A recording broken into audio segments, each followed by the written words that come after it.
அல்லேலூயா. ஹalleluya. ஆண்டவராகிய இயேசு கிறிஸ்துவின் நாமத்தினாலே இந்த காலை வேளையிலே கிறிஸ்துவின் கரிசனை ஊழியங்கள் சார்பாக உங்கள் யாவரையும் அன்போடு கூட வாழ்த்தி வரவேற்கிறோம். கடந்த வாரம் முழுவதும் கர்த்தர் நம்மோடு கூட இருந்தார். நல்ல சுகத்தை கொடுத்தார், நல்ல பலனை கொடுத்தார். நன்மையான ஆசீர்வதிக்கப்பட்ட காலை வேளையிலே நீங்களும் நானும் தேவனை ஆராதிக்கும்படி கடந்து வந்திருக்கிறோம். இந்த ஞாயிற்றுக்கிழமை ஒரு விசேஷித்த ஞாயிற்றுக்கிழமை. என்ன அப்படின்னு கேட்டீங்கன்னா, ஞாயிற்றுக்கிழமை ஆராதனையோடு கூட இணைந்து இந்திய தேசத்திலே 75வது சுதந்திர தினத்தை நாம் கொண்டாடுகிறோம். உங்கள் அனைவருக்கும் எங்களது இனிய 75வது சுதந்திர தின வாழ்த்துக்களை தெரியப்படுத்திக் கொள்கிறேன். 74 75 உங்களுக்கு நிறைய பேர் டவுட் இருக்கலாம். செய்தியின் வேளையில அதனை விளக்கமா உங்களுக்கு சொல்லுகிறேன். ஆண்டவர் அதிகமாய் ஆசீர்வதிப்பாராக. எல்லாரும் கண்களை மூடி ஆண்டவருடைய சமூகத்திலே இந்த காலை வேளையில் நாம் எல்லாரும் செபிக்க போகிறோம். எல்லாரும் கண்களை மூடி இருக்கிற இடங்களிலே கர்த்தர் கடந்த வாரம் முழுவதும் நம்மோடு கூட இருந்தார். இந்த ஆகஸ்ட் 15 காலை வேளையில தேவனை மகிமைப்படுத்தும்படியாக நாம் கடந்து வந்திருக்கிறோம். ஆண்டவரே, உம்முடைய நாமத்தை நாங்கள் துதிக்கிறோம். நீர் நல்லவர், நீர் கிருபை உள்ளவர், நீர் போதுமானவர், நீர் ராஜாதி ராஜா, கர்த்தாதி கர்த்தர், ஒருவராய் பெரிய அற்புதங்களை செய்கிறவர். எங்கள் மத்தியில் நீர் அசைவாடி கொண்டிருப்பதற்காக உமக்கு ஸ்தோத்திரம். எங்க மத்தியில ஆண்டவரே உம்முடைய நாமத்தை மகிமைப்படுத்தும்படி கர்த்தர் உம்முடைய பிரசன்னத்தை அனுப்பி தருவதற்காக உமக்கு ஸ்தோத்திரம். ஆண்டவரே, ஆண்டவரே, இந்த நேரில் ஆண்டவரே ஞாயிற்றுக்கிழமை ஆராதனையா கர்த்தர் நீர் ஆசீர்வதித்து தரப்போகிறதுக்காக உமக்கு ஸ்தோத்திரம். ஆண்டவரே, பாடுகிற பாடல்களை உம்முடைய கரத்தில் ஒப்புக் கொடுக்கிறோம். ஆராதனை வேலையை உம்முடைய கரத்தில் ஒப்புக் கொடுக்கிறோம்.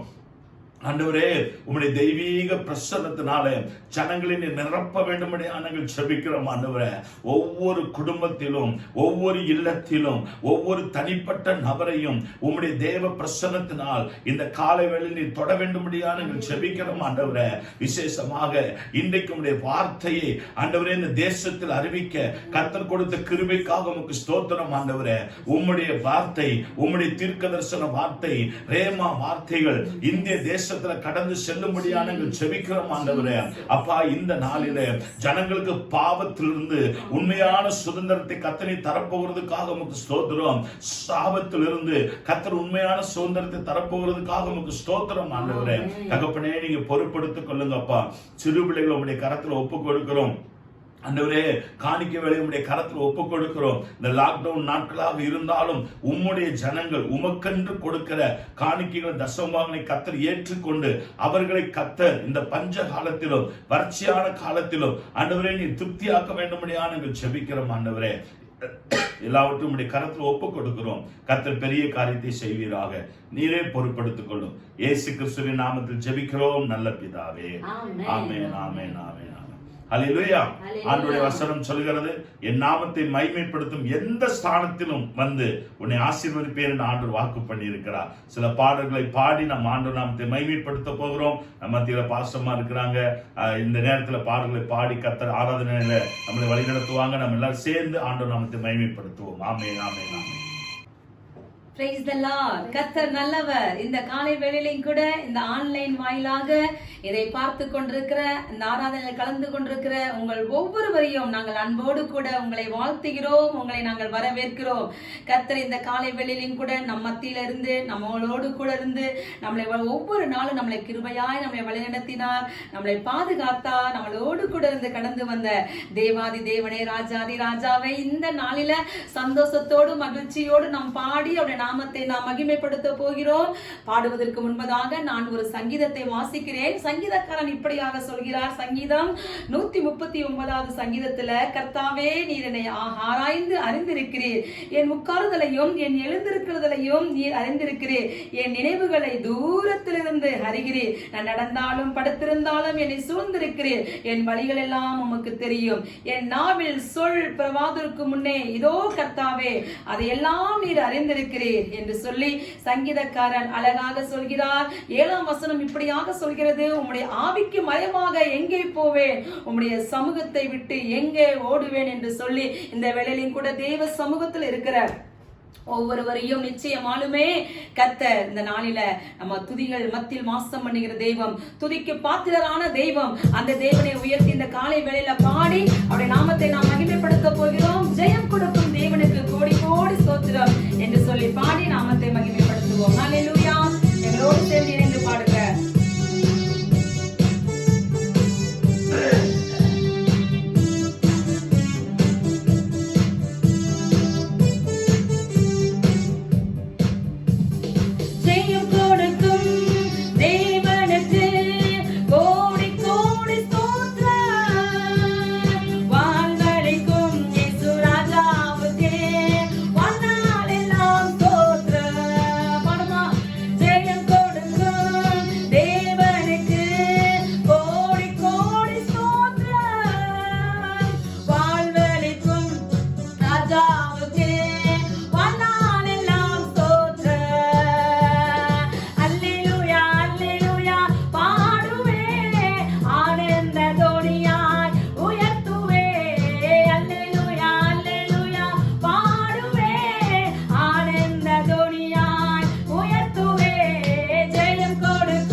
நடத்தினார், நம்ம ஒவ்வொருவரையும் தாங்கி நடத்தி வந்தாரே அந்த தேவன் இந்த காலை வேளையில உயர்த்தி பாருங்க எங்களோடு சேர்ந்து. அவரே நம் பலன், நான் எதற்கும் அஞ்சினேன், நான் எதற்கு கலங்க மாட்டேன், எதற்கும் திகழ மாட்டேன் என்று சொல்லி உயர்த்தி பாடுங்க. ஹல்லேலூயா. நீதியின் கரத்தினால் தாங்கி நடத்துவார், நீதியின் கரத்தினால் தாங்கி நடத்துவார். கர்த்தரின் பலன் எதற்குமே அஞ்சினேன், கர்த்தரின் பலன் எதற்குமே அஞ்சினேன். ஜெயம் கொடுக்கும் தேவனுக்கு கோடி கோடி ஸ்தோத்திரம், வாழ்வளிக்கும் இயேசு ராஜாவுக்கு வாழ்நாளெல்லாம் ஸ்தோத்திரம். பாடுங்க. ஜெயம் கொடுக்கும் தேவனுக்கு கோடி கோடி ஸ்தோத்திரம், வாழ்வளிக்கும் இயேசு ராஜாவுக்கு வாழ்நாளெல்லாம் ஸ்தோத்திரம். அவர் நம் தேசத்துக்கு அற்புதத்தை செய்வார், அதிசயத்தை செய்வார். நம்மளோடு கூட வந்து கடந்து வந்து அவர் யுத்தத்தில் வல்லவரானவர். அவர் மீட்பராய் இருந்து நமக்கு ஜெயத்தை தருகிற தெய்வம். உயர்த்தி பாடுவோமா? ஹல்லேலூயா. ஆமென். அற்புதம் செய்பவர், அகில படைத்தவர், அற்புதம் செய்பவர், அகிலம் படைத்தவர், யுத்தத்தில் வல்லவர், மீட்பர் ஜெயிக்கிறார், யுத்தத்தில் வல்லவர், மீட்பர் ஜெயிக்கிறார். ஜெயம் கொடுக்கும் தேவனுக்கு கோடி கோடி ஸ்தோத்திரம், வாழ்வளிக்கும் இயேசு ராஜாவுக்கு வாழ்நாளெல்லாம் ஸ்தோத்திரம். பாடுவோமா? ஜெயம் கொடுக்கும் தேவனுக்கு கோடி கோடி ஸ்தோத்திரம், வாழ்வளிக்கும் இயேசு ராஜாவுக்கு வாழ்நாளெல்லாம் ஸ்தோத்திரம். நம்பிக்கை தேவனே, நன்மைகள் அளிப்பவர். பாடுங்க. நம்பிக்கை தேவனே, நன்மைகள் அளிப்பவர், வார்த்தையை அனுப்பி மகிமைப்படுத்துவார், வார்த்தையை அனுப்பியே மகிமைப்படுத்துவார். ஜெயம் கொடுக்கும் தேவனுக்கு கோடி கோடி ஸ்தோத்திரம், வாழ்வளிக்கும் இயேசு ராஜாவுக்கு வாழ்நாளெல்லாம் ஸ்தோத்திரம். ஜெயம் கொடுக்கும் தேவனுக்கு கோடி கோடி ஸ்தோத்திரம், வாழ்வளிக்கும் இயேசு ராஜாவுக்கு வாழ்நாளெல்லாம் ஸ்தோத்திரம். பாருங்க. உண்மை தேவனாக இருந்து ஆண்டவர் ஒவ்வொரு நாளும் நம்மை நடத்துவார். அவர் உருக்கம் நிறைந்தவர், நம்மளை காப்பவர், நம்ம தேசத்தை காப்பவர், அழிவுகளிலும் ஆபத்துகளிலும் கொள்ளை நோய்களிலும் இருந்து நம்ம தேசத்தை காக்க வல்லமையுடைய தெய்வம். அந்த தேவனை உயர்த்தி பாடுங்க. தேவன் நம்ம தேசத்துக்கு சேமத்தை தந்திருக்கிறாரே, அந்த தேவனை உயர்த்துவோமா? ஜெயத்தை தந்திருக்கிறாரே. அடிமைகளாக இருந்த நமக்கு தேவன் வெற்றியையும் சுதந்திரத்தையும் கொடுத்து நம்மளை காத்து வந்த தேவனை உயர்த்துவோமா? ஆமென். தேவனே உருக்கம் நிறைந்தவர், ஆமென். உண்மை தேவனே உருக்கம் நிறைந்தவர், என்னை காப்பவர், உறங்குவதில்லையே,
கர்த்தர் நல்லவர், அவர் நமக்கு வெற்றியை தந்தார், நமக்கு ஜெயத்தை தந்தார்.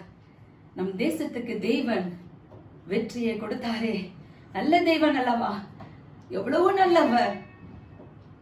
இந்த காலை வேளையிலையும் கூட இதை பார்த்து கொண்டிருக்க அன்பு கர்த்தருடைய பிள்ளைகளே, தேவன் உங்கள் குடும்பத்திலே கூட உங்க வாழ்விலும் கூட ஒருவேளை தோல்விகளை சந்தித்துக் கொண்டிருக்கலாம். எனக்கு ஜெயம் இல்லையே, எனக்கு வெற்றி இல்லையே என்று சொல்லி, இல்லவே இல்லை.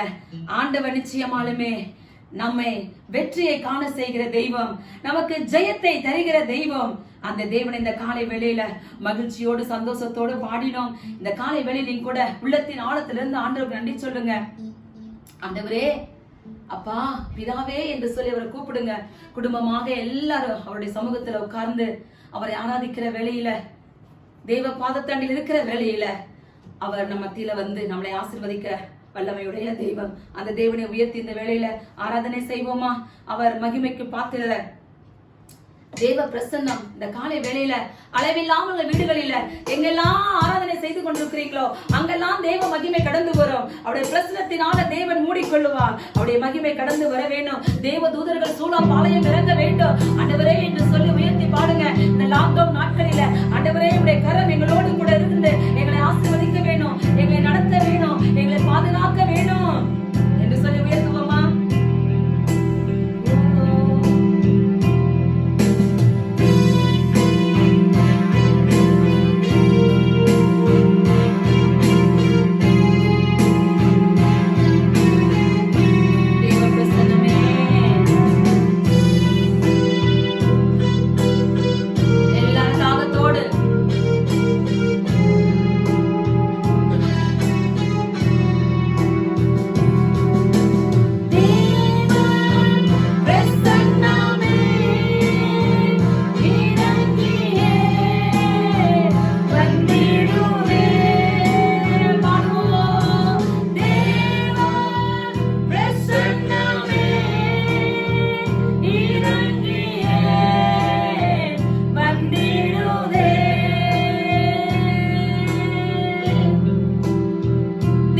மகிமை எல்லாம் இந்த காலை வேளையில ஆண்டவர் நம்முடைய ஸ்தலங்களில், நம்ம வீடுகளில அவர் மூட நிரப்ப அவர் வல்லமையுடைய தெய்வம்.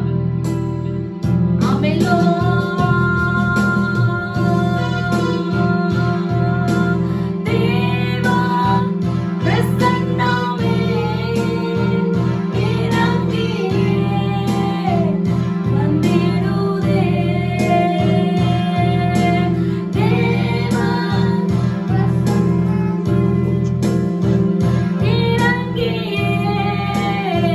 வந்திடுதே தேவனின்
தொட்டவரே, நீங்க இல்லாம நாங்க வாழ முடியாதப்பா.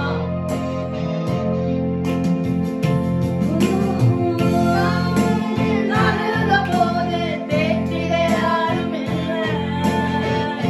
தாடி நடந்த போது தாங்கிட யாரும் இல்லை.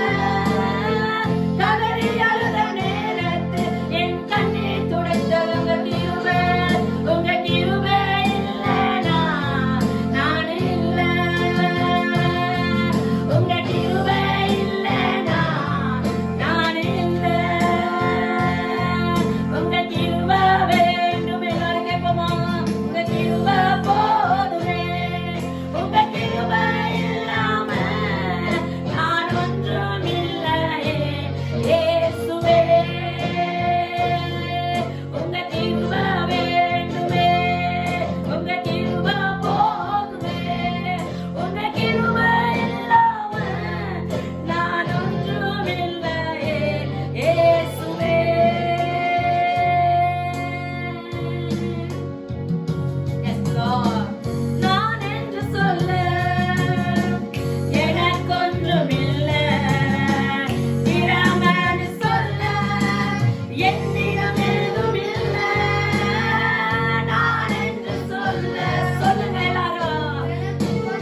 சொல்லுவோமா?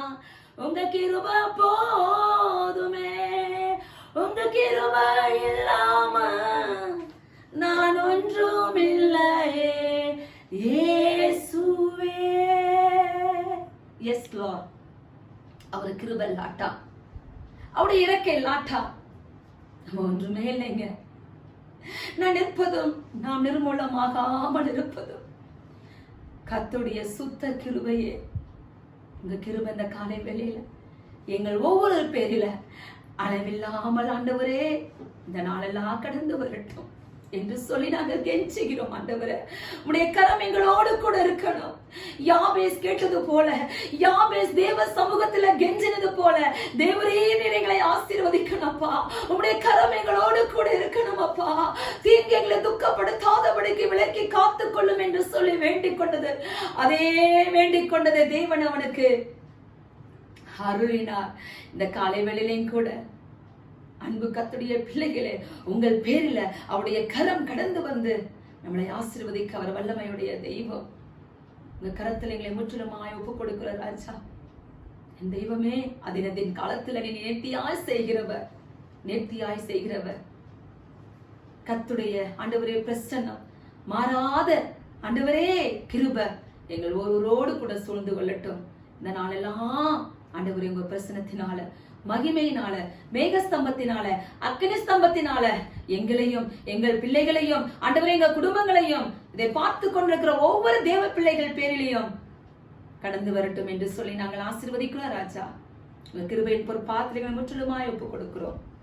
எல்லா கனத்தையும் எல்லா மகிமையும் உமக்கு ஏறெடுக்கிறோம். இயேசுவின் நாமத்தில் ஆமென், ஆமென், ஆமென், ஆமென். கர்த்தர் உங்களை ஆசீர்வதிப்பாராக. நிச்சயமாகவே முடிவுண்டு. உங்கள் நம்பிக்கை வீண் போகாது. என்ன காரியத்துக்காக அந்த 40 நாள் உபவாச ஜெபத்துல காத்துக்கொண்டு ஜெபித்துக் கொண்டு இருந்தாலும் தேவன் இந்த மாதத்தின் வாக்குத்தத்தத்தின் படியாக என்னை நோக்கி கூப்பிடு, உனக்கு அறியாததும் உனக்கு எட்டாததுமான பெரிய காரியத்தை, சின்ன காரியத்தை செய்கிற தெய்வம் அல்ல.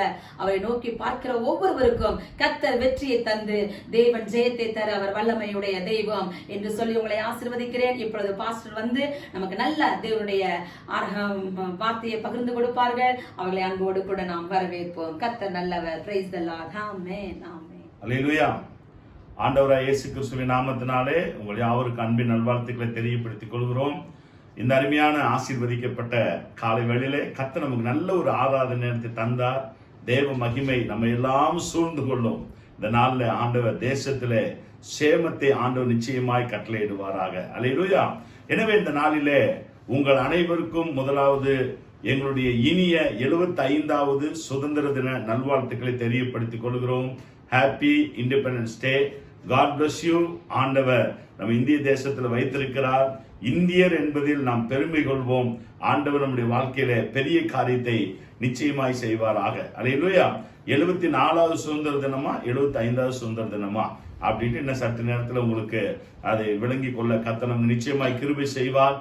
எனவே உங்கள் அனைவரையும் ஆண்டவராய் இயேசு கிறிஸ்துவின் நாமத்தினால அன்போடு கூட வாழ்த்தி வரவேற்கிறேன். இன்னைக்கு தான் நான் முதல் முறையா லைவ்ல உங்களோடு கூட அட்டெண்ட் பண்றேன். அப்படின்னா நீங்க உங்களுடைய பெயரை, போன் நம்பரை நீங்க சேட் பண்ணலாம், இமெயில் அனுப்பலாம். ஆண்டவரும் அதிகமாய் ஆசீர்வதித்து நிச்சயமாய் பலப்படுத்துவாராக. ஆமென்.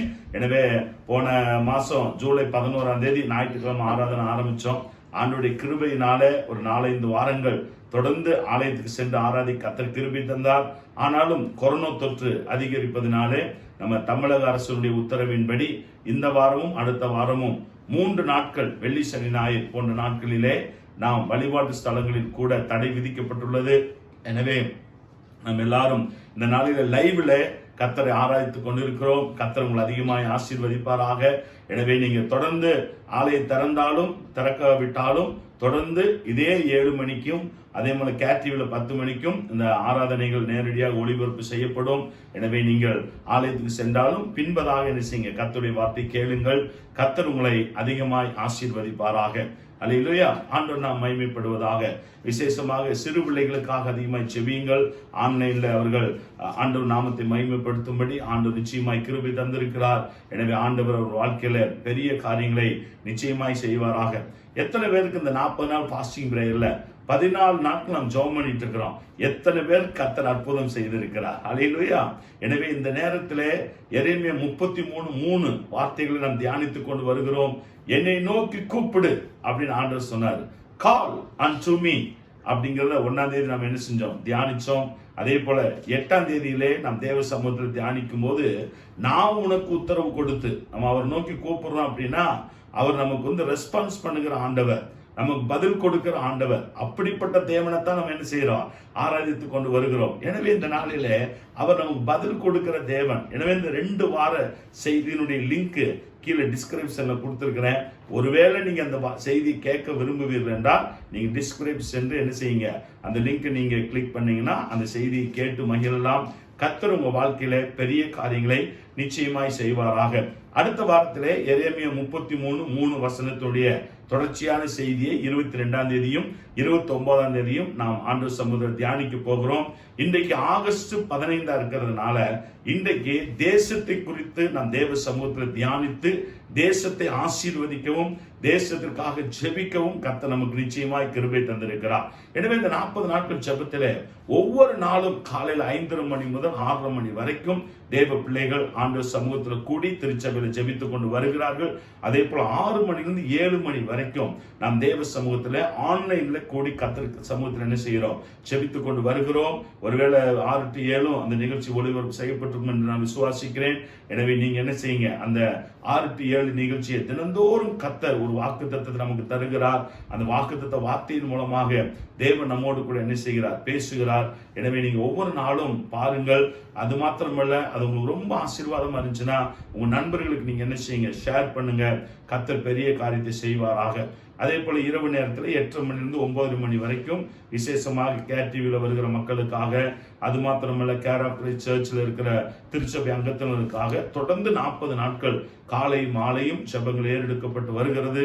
விசேஷமாக இந்த 40 நாட்களிலே கர்த்தர் ஒவ்வொரு குடும்பத்திலும் பெரிய காரியங்களை ஆண்டவர் நிச்சயமாய் செய்வாராக. எனவே ஆண்டவர் நாமும் மகிமைப்படுவதாக. விசேஷமாக இந்த நேரத்திலே நாம் தேவ சமூகத்திலே காணிக்கை செலுத்தும் கடந்து வந்திருக்கிறோம். நம்ம வாழ்க்கையில ரொம்ப மகிழ்ச்சியான தருணம் எது அப்படின்னா தேவனை ஆராதிப்பதுதான்.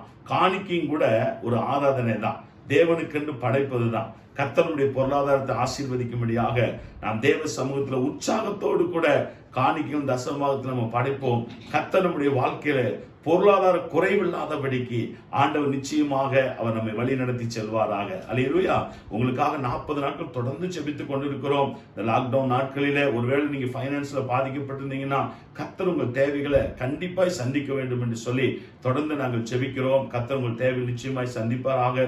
கடந்த 2 வாரங்களாக கிறிஸ்துவின் கரிசனை ஊழியங்களுக்கு நீங்கள் கொடுத்த அனைத்து காணிக்கைகளுக்காக ஆண்டவருக்கு நான் நன்றி செலுத்துகிறேன். உங்களுக்கு நான் நன்றி செலுத்துகிறேன். உங்களுடைய காணிக்கைகள் இந்த ஊழியங்களுக்கு மிகவும் பிரயோஜனமா இருக்கிறது.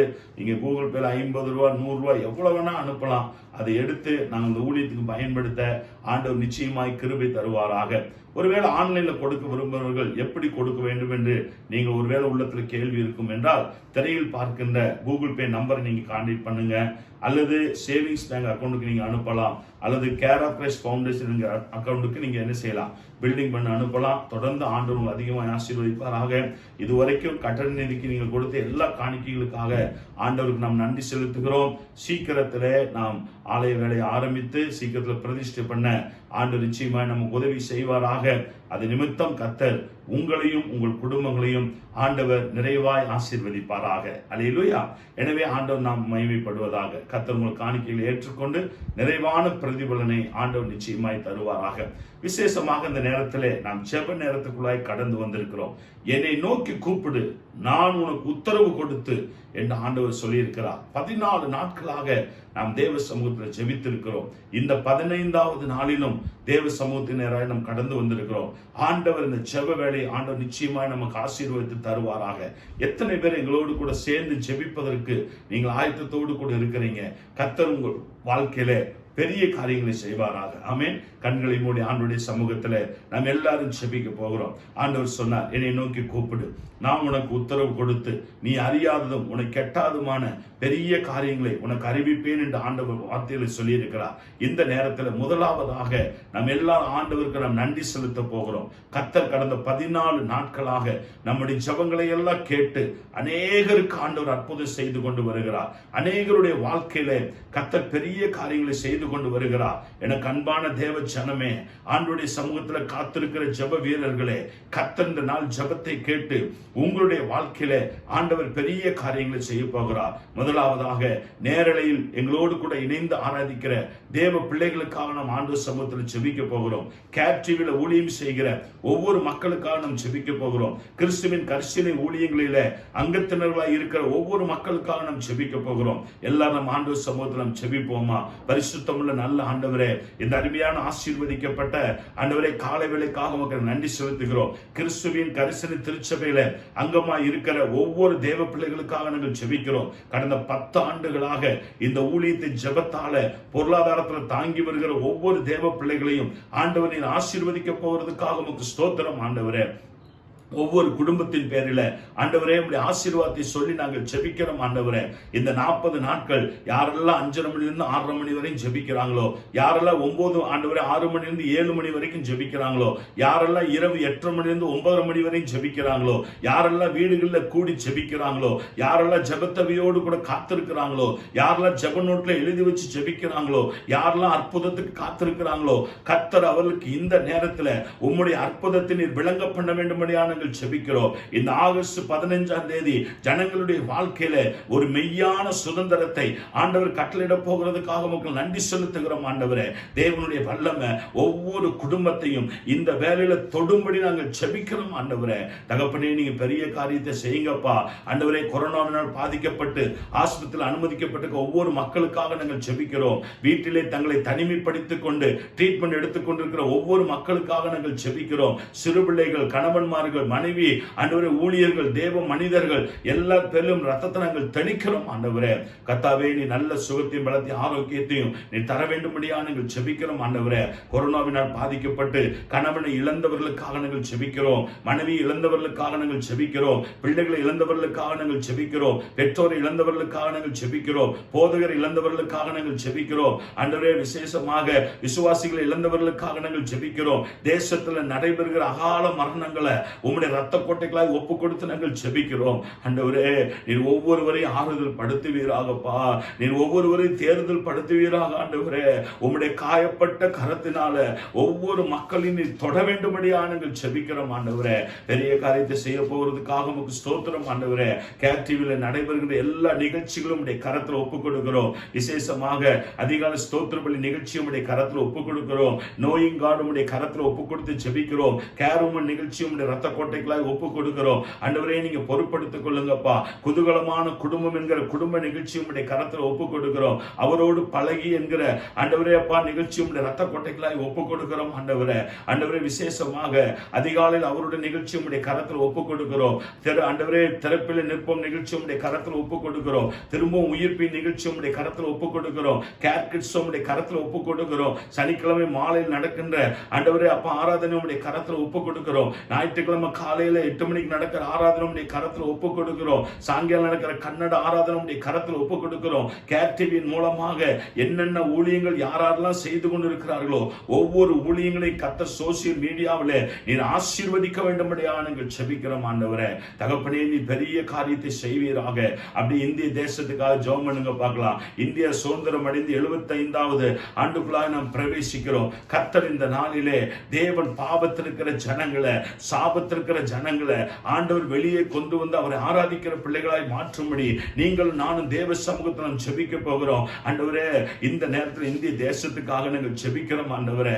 ஆண்டவரே அப்பா, பாரத பிரதமருக்காக நாங்கள் ஜெபம் பண்ணுகிறோம் ஆண்டவரே. உள்துறை அமைச்சருக்காக நாங்கள் ஜெபிக்கிறோம் ஆண்டவரே. மத்திய அமைச்சர்களுக்காக நாங்கள் ஜெபிக்கிறோம். 28 மாநிலங்களுக்காக ஜெபிக்கிறோம் ஆண்டவரே. 8 யூனியன் பிரதேசங்களுக்காக நாங்கள் ஜெபம் பண்ணுகிறோம். இயேசுவின் ரத்தத்தை நாங்கள் தெளிக்கிறோம் ராஜா.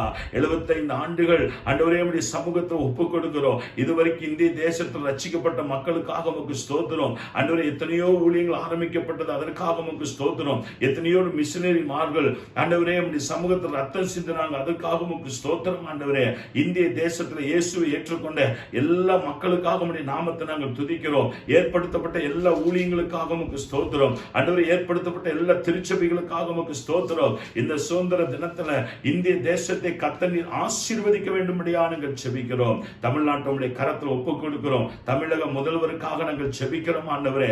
அதிகாரத்தில் இருக்கிற எல்லா மக்களுக்காக நாங்கள் ஜெபம் பண்ணுகிறோம் ஆண்டவரே. அப்பா, 34 அமைச்சர்களுக்காக நாங்கள் ஜெபிக்கிறோம் ஆண்டவரே. அப்பா, 38 மாவட்டங்களுக்காக நாங்கள் ஜெபிக்கிறோம் ஆண்டவரே. இயேசுவின் நாமத்தினால் நாங்கள் தமிழகத்தை நாங்கள் ஆசீர்வதிக்கிறோம். தேவ சித்தத்துக்கு விரோதமாக, தேவனுடைய திருச்சபைக்கு விரோதமாக, தேவனுடைய ஊழியருக்கு விரோதமாக ஆண்டவரே இந்திய தேசத்துல தமிழகத்துல ஆண்டவரே ஏற்படுத்தப்படுகிற எல்லா சட்டங்களையும் உம்முடைய ரத்த கோட்டைகளாய் ஒப்பு கொடுத்து நாங்கள் ஜெபிக்கிறோம் ஆண்டவரே.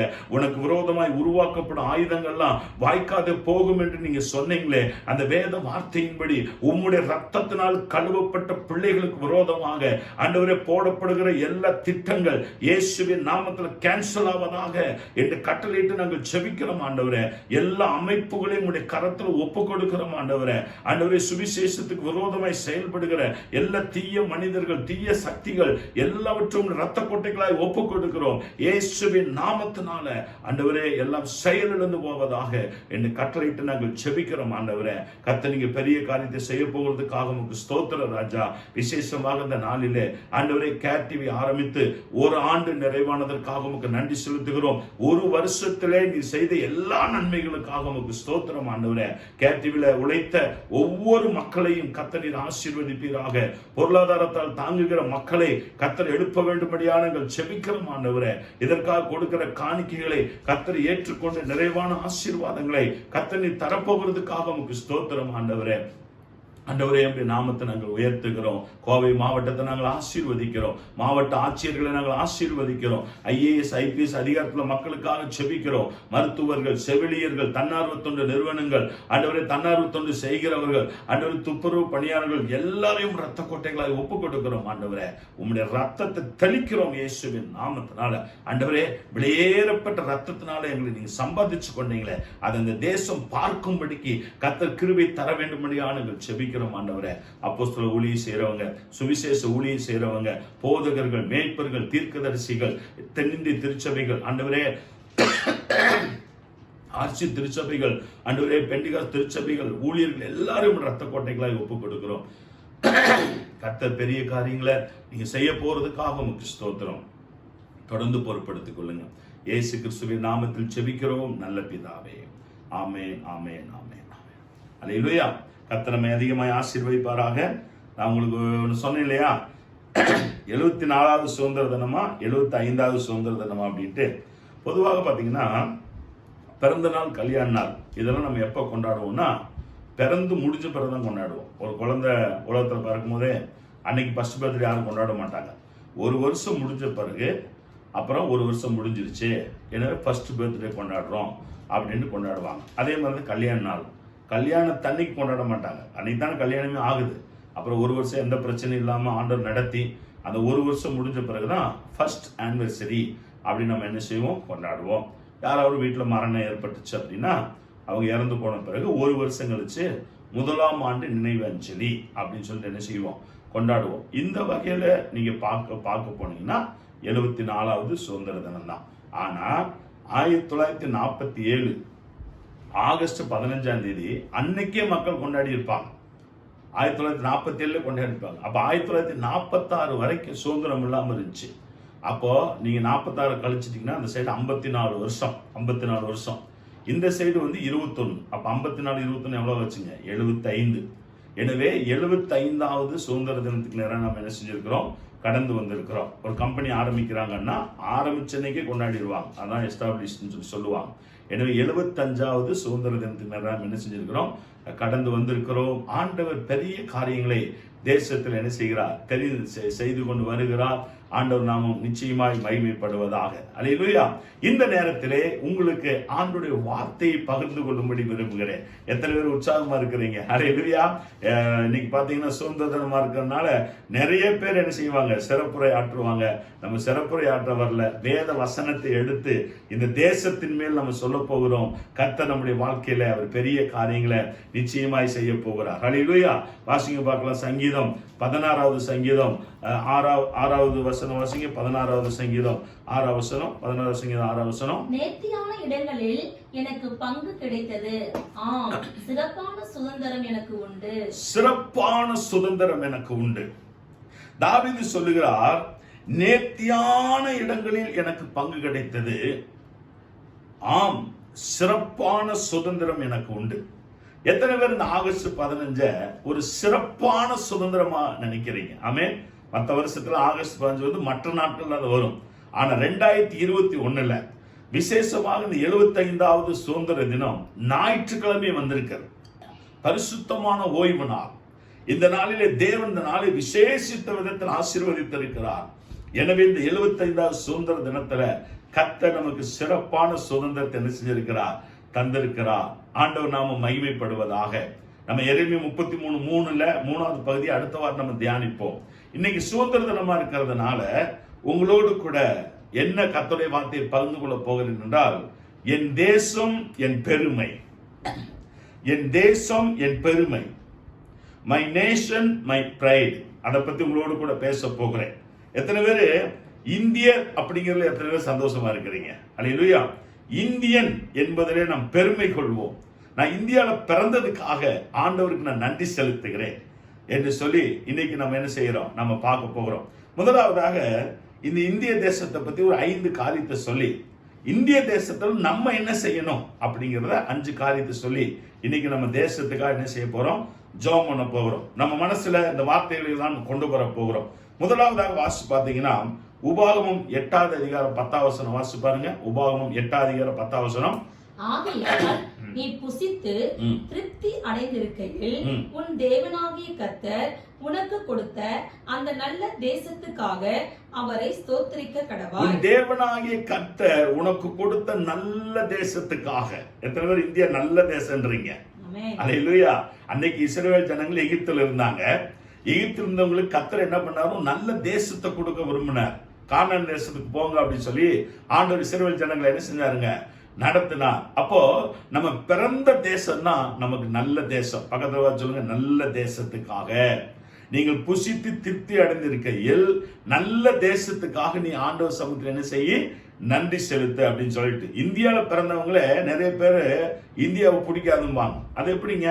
இப்போ நான் வந்து எங்கள் அம்மா வயிற்றில் பிறந்திருக்கிறேன்னு வைங்களேன், இல்லையா? எங்கள் அம்மாவை நான் எப்படி வெறுக்க முடியும்? எங்கள் அம்மாவை விட இந்த உலகத்தில் அழகானவங்க இருந்துட்டு போகிறாங்க.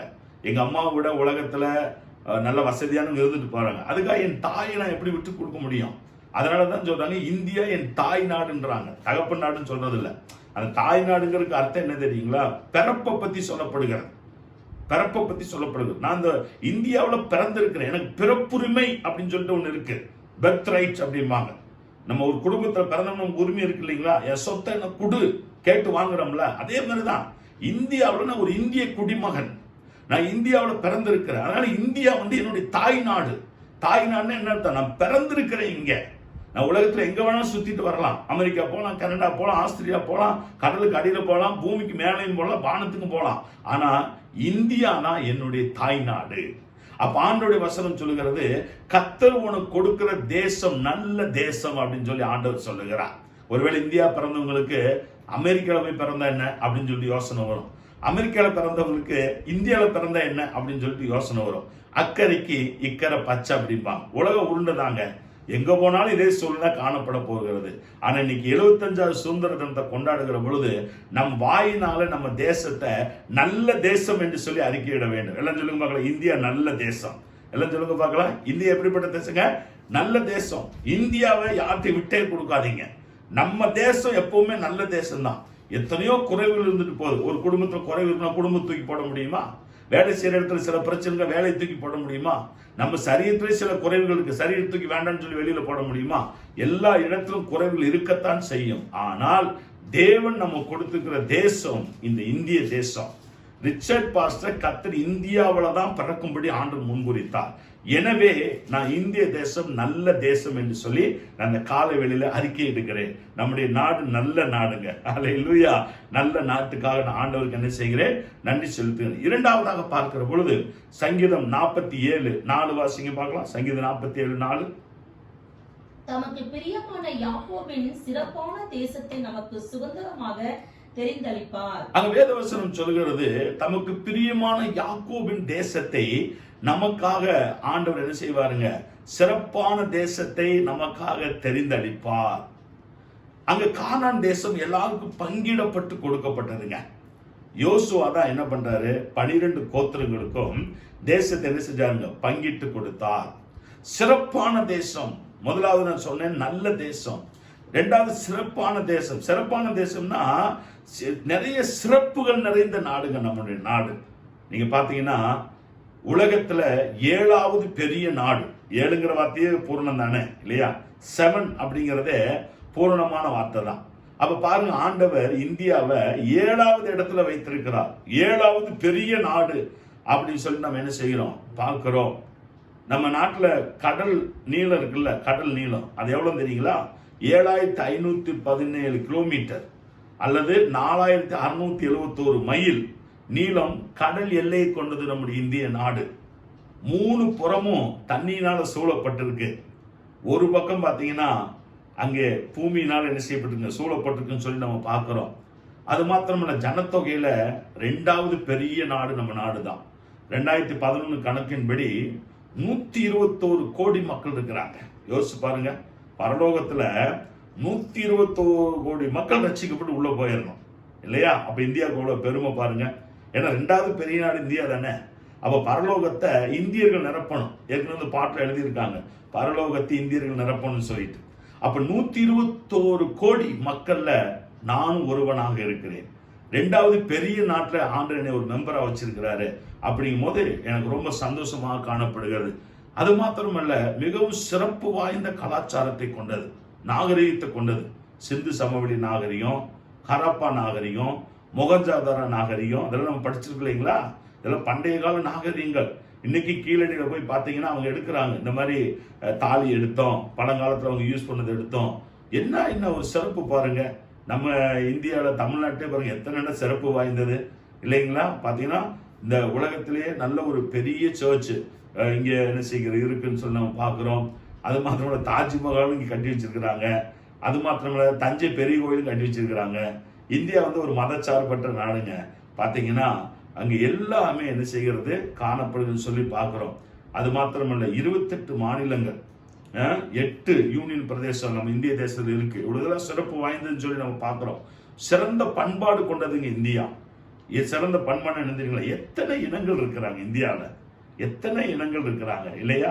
ஆனா நம்ம எல்லாருக்கும் ஒரே பேர் என்ன தெரியுமா? இந்தியர் அப்படிங்கிற பேர் நமக்கு இருக்கு. எத்தனை மொழிகள் பேசப்படுகிறது? ஒரே தமிழ் தாங்க. திருநெல்வேலியில் என்ன சொல்றாங்க இல்லையா? கோயம்புத்தூர்ல என்ன சொல்றாங்க? யோசிச்சு பாருங்க. மலையாளம் கேட்கறதுக்கு ரொம்ப நல்லா இருக்கு இல்லையா? ஹிந்தி பாருங்க, தெலுங்கு, கன்னடா, எத்தனை மொழிகள் இருக்கு. ஆனால் நம்ம எல்லாரும் இந்தியர்கள் தாங்க. அது மாத்திரமல்ல, எத்தனை சமயங்கள் இருக்கிறது, எத்தனை மதங்கள் இருக்கிறது இல்லையா? அதனால சமயங்கள்லாம் இருக்குன்னு சொல்லி நம்ம பார்க்கிறோம். 4000 சிட்டிஸ் இருக்குங்க, பெரிய பெரிய நகரங்கள் எல்லாமே. நம்மளை கர்த்தர் கோயம்புத்தூர் பட்டணத்தில் வச்சிருக்கிறார். ஆமென். 4000 சிட்டிஸ் இருக்குது. 720 மாவட்டங்கள் இருக்கு இந்தியாவில். எதுக்கு இதெல்லாம் சொல்றோம்? இந்தியாவுக்காக ஜெபம் பண்ணணும் நம்ம ஒவ்வொரு நாளும். அப்ப இப்படிப்பட்ட சிறப்புகள் வாய்ந்த நாடு இந்திய நாடுங்க. சிறப்பான தேசம் பாருங்க, எவ்வளவு அழகான தேசம் அப்படின்னு சொல்லி நம்ம பார்க்கிறோம். 3வது பார்க்கும்போது உபாகமம் 8 அதிகாரம் 7, 8, 9, 10 தொடர்ந்து வாசிக்க பார்க்கலாம். உன் தேவனாகிய கர்த்தர் உன்னை நல்ல தேசத்திலே பிரவேசிக்க பண்ணுகிறார். அது பள்ளத்தாக்குகளிலும் மலைகளும் இருந்து புறப்படுகிற ஆறுகளும் ஊற்றுகளும் ஏரிகளும் உள்ள தேசம். அது கோதுமையும் வார்கோதுமையும் திராட்சை செடிகளும் அத்தி மரங்களும் மாதுளை செடிகளும் உள்ள தேசம். அது ஒலிவ மரங்களும் எண்ணெயும் தேனும் உள்ள தேசம். அது தாழ்ச்சி இல்லாமல் அப்பம் புசிக்கத்தக்கதும் ஒன்றும் உனக்கு குறைவுபடாததுமான தேசம். அது கல்லுகள் இருப்புமாய் இருக்கிறதும் செம்பு வெட்டி எடுக்கத்தக்க மலைகளும் உள்ளதுமான தேசம். ஆகையால் நீ புசித்து திருப்தி அடைந்திருக்கையில் உன் தேவனாகிய கர்த்தர் உனக்கு கொடுத்த அந்த நல்ல தேசத்துக்காக அவரை ஸ்தோத்திரிக்க கடவாய். என்ன தேசம் பாருங்க இல்லையா? ஆண்டவர் கொடுக்கிற தேசத்தை பத்தி அங்க சொல்லி இருக்குது. மூணாவது நான் சொல்லும் போது என்ன சொல்றேன்னா, ஒரு வளம் நிறைந்த நாடுங்க நம்ம இந்திய தேசம். அதுல பாருங்க 7ஆம் வசனம் சொல்கிறது, ஆண்டவர் உன்னை நல்ல தேசத்துல பிரவேசிக்க பண்ணுகிறார். அது எப்படி தெரியுமா? பள்ளத்தாக்குகளிலும் மலைகளிலும் இருந்து புறப்படுகிற ஆறுகளும் ஊற்றுகளும் ஏரிகளும் உள்ள தேசம். இந்தியாவில் இருக்குங்களா? ஆறுகள் இருக்கா? ஏரிகள் இருக்கா? ஊற்றுகள் இருக்கா? நம்ம லீவுக்கெல்லாம் போவோம்ல, தண்ணியில என்ன விளையாட்டு விளையாடுறோம் இல்லையா? குற்றாலத்துக்கு போறோம், அடி தண்ணி முதுகுல விழுகு பாருங்க, டம டம டம டமன்னு. எப்படி ஆறுகள், வால்பாறை பக்கத்துல பார்த்தீங்கன்னா ஆறு, சுத்தமான தண்ணி. இதெல்லாம் நம்ம தேசத்துல ஆண்டு கிருபையை தந்திருக்கிறாரு. கோதுமையும் வார்கோதுமையும் திராட்சை செடிகளும் அத்தி மரங்களும் மாதுளம் செடிகளும் உள்ள தேசம். நம்ம தேசத்துல இதெல்லாம் விளையுது. தேனி பக்கம் போனீங்கன்னு வைங்களேன், கம்பம் பக்கம்லாம் போனீங்கன்னா ஃபுல்லா திராட்சை தோட்டம் அருமையா இருக்கும். சேலத்து பக்கத்துல போனீங்கன்னா எல்லாம் மாம்பழங்க. பழனி பக்கம் போனீங்கன்னா ஆய்க்குடி பக்கத்துல எல்லாம் கொய்யாப்பழம். கொடைக்கானல் போனீங்கன்னா என்னென்ன பழங்கள், நமக்கே நிறைய பழத்துக்கு பேர்ல என்ன செய்யாதுங்க தெரியாது. கோதுமை, வார்கோதுமை இதெல்லாம் விளையுதுன்னு சொல்லியிருக்கு. ஒலிவ மரங்களும் எண்ணெயும் தேனும் உள்ள தேசம். தேனு பாருங்க, ஒரிஜினல் தேன் சொல்லும் போதே வாயில ஊறுது இல்லையா? எண்ணெய் வளம் நிறைஞ்ச நாடு. அது தாழ்ச்சி இல்லாமல் அப்பம் புசிக்கத்தக்கதும் ஒன்று உனக்கு குறைவனும். சாப்பாட்டு பிரச்சனை இல்லை இங்க இந்தியால. எத்தனை ஹோட்டல்ன்றீங்க? எங்க பார்த்தாலும் ஹோட்டல் தாங்க. ஹோட்டல் இல்ல தெருவே இருக்காது. அந்த எந்த ஹோட்டல் வச்சாலும் அதில் 10 பேர் உட்காந்து என்ன செய்வாங்க? சாப்பிட்டுட்டே இருப்பாங்க. அப்பம் புசிக்கக்கூடிய தேசம். கல்லுகள் இரும்பா இருக்கிறதும் செம்பு வெட்டி எடுக்கப்படும். அப்படியே மலையில செம்பெல்லாம் வெட்டி எடுக்கிறாங்க. அந்த பார்த்தீங்கன்னா நிறைய கிரானைட் கல்ல எடுக்கிறாங்க. மதுரை பக்கத்தில் போனீங்கன்னா யானைமலை ஒத்த கடை, அவனை பாதி மலை காணாம பாருங்க. ஏன்னா எல்லாம் கிரானைட் கல் சூப்பரா எல்லாம் எடுத்து போடுவாங்க.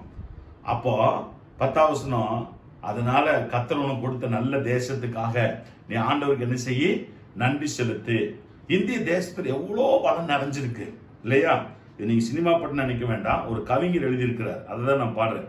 என்ன வளம் இல்லை இந்த திருநாட்டில். பாட்டு பாடியிருக்காரு. பாட்டு பாடுனது எம்ஜிஆர், ஆனால் கவிஞர் எழுதியிருக்கிறார். என்ன வளம் இல்லை இந்த திருநாட்டில், ஏன் கையை ஏந்த வேண்டும் வெளிநாட்டில், ஒழுங்காய் பாடுபடும் வயக்காட்டில், உயரும் முன்மதிப்பு அயல் நாட்டில். அப்ப அவரே வெளிநாடு போக வேணான்றார். இந்திய தேசத்துல அவ்வளோ செல்வாக்கு இருக்கியா, ஒழுக்கமா நீ வயக்காட்டுல பாடுபடு அப்படின்னு சொல்லி அவர் ஒரு பாட்டு எழுதி வச்சுட்டு போயிருக்கிறார். அப்போ என்ன வளம் இல்லை இந்த திருநாட்டில். நீங்க நிறைய பேர் வெளிநாடு போகத்தான் பார்க்குறாங்க. அங்க போய் பணம் சம்பாதிக்கலாம். அங்க போய் நீங்க வேணா என்ன செய்யலாம்னா வசதியா வாழலாம், ஆனா சமாதானத்தோடு வாழ முடியாது. எனக்கெல்லாம் துரத்தி விட்டுருவாங்க வெளிநாட்டுல. அது பேசாம இருக்கிற இடத்துல இருந்துட்டு என்ன செஞ்சிடலாம், போயிடலாம். பணத்தை சம்பாரிச்சு என்னங்க பண்ண போறோம்? இந்திய நாடு நம்முடைய நாடுங்க. இந்திய நாட்டுல எல்லா வளமுமே என்ன செய்யுது இருக்குது. நம்ம வெளிநாட்டுல கையேந்த வேண்டிய அவசியமே இல்லை. கர்த்தர் நம்ம தேசத்தை என்ன செஞ்சிருக்கிறார்? ஆசீர்வதித்திருக்கிறான்னு சொல்லி நம்ம பார்க்கிறோம். 4வதாக வாசிக்கும் போது ஆண்டவருடைய வசனம் சொல்கிறது, அப்போஸ்தலர் 17:26 வாசிங்க பார்க்கலாம். அப்போஸ்தலர் 17:26. மனுஷ ஜாதியான சகல ஜனங்களையும் அவர் ஒரே ரத்தத்தினாலே தோன்ற பண்ணி பூமியின் மீதெங்கும் குடியிருக்க செய்து முன் தீர்மானிக்கப்பட்ட காலங்களையும் அவர்கள் குடியிருப்பின் எல்லைகளையும் குறித்திருக்கிறார். ஆண்டவருடைய வசனம் சொல்கிறது, மனுஷ ஜாதியான ஜனங்களை எல்லாம் ஆண்டவர் ஒரே ரத்தத்தினால தோன்ற பண்ணி பூமியின் மீதெங்கும் குடியிருக்க செய்து அவர்களுடைய குடியிருப்பின் எல்லைகளையும் தீர்மானிக்கப்பட்ட நாட்களையும் கர்த்தர் என்ன செஞ்சிருக்காருங்க? முன்குறித்திருக்கிறார். 4வதாக நம்முடைய குடியிருப்புக்காக கர்த்தர் இந்த நாட்டை நமக்கு தந்திருக்கிறார். அது இல்லையா? நம்ம குடியிருப்பு பரலோகத்துல தான் இருக்குது. பிலிப்பியர் 3:20 வாசி பாத்தீங்கன்னா அங்க சொல்லப்படுகிறது, ஃபாதர் கூட பாட்டு பாடியிருக்காருல்ல, நம்முடைய குடியிருப்போ பரலோகத்தில் உண்டு, நம்முடைய குடியிருப்போ பரலோகத்தில் உண்டு. அல்லேலூயா. நம்முடைய குடியிருப்பு பரலோகத்துல தான். இந்திய தேசம் நமக்கு சொந்தமே கிடையாதுங்க. ஆனா பரலோகம் போகிற வரைக்கும் கர்த்தர் நம்மளை இங்கதாங்க குடியிருக்க வச்சிருக்கிறாரு. எது குடியிருக்க வச்சிருக்கிறாரு? தேவனை தேடும்படிக்கு அப்படி செய்தார். நாம் இருக்கிற இடங்களிலே ஒவ்வொருவரும் தேவனை தேடும்படிக்கு கர்த்தர் நம்மளை இந்திய தேசத்துல குடியிருக்க பண்ணி இருக்கிறார். இந்தியாவில் தான் நம்ம பிறந்தோம். அதே இந்தியாவில் கர்த்தர் நம்மளை குடியிருக்க பண்ணியிருக்கிறான்னு சொல்லி நம்ம அங்க வாசிக்கிறோம். அல்லேலூயா. அதனால தான் இந்தியாவுடைய தாய் நாடு. அப்போஸ்தலர் 22:27-28 வாசிக்க பார்க்கலாம். அப்பொழுது சேனாதிபதி பவுலிடத்தில் வந்து, நீ ரோமனா, எனக்கு சொல் என்றார். அதற்கு அவன், நான் ரோமன் தான் என்றான். சேனாதிபதி பிரதியுத்தரமாக, நான் மிகுந்த திரவியத்தினாலே இந்த ஸ்லாக்கியத்தை சம்பாதித்தேன் என்றான். அதற்கு பவுல், நானோ இந்த ஸ்லாக்கியத்துக்குரியவனாய் இருக்க பிறந்தேன் என்றான். அங்க ஆண்டவருடைய வசனம் சொல்லுகிறது, அன்னைக்கு வந்து ரோமன் அப்படின்னா பெரிய விஷயங்க. சேனாதிபதி கேட்கிறாரு, நீ ரோமனா அப்படின்னு கேட்கிறாரு. பவுல் சொல்றாரு, ஆமா நான் ரோமன் தான்.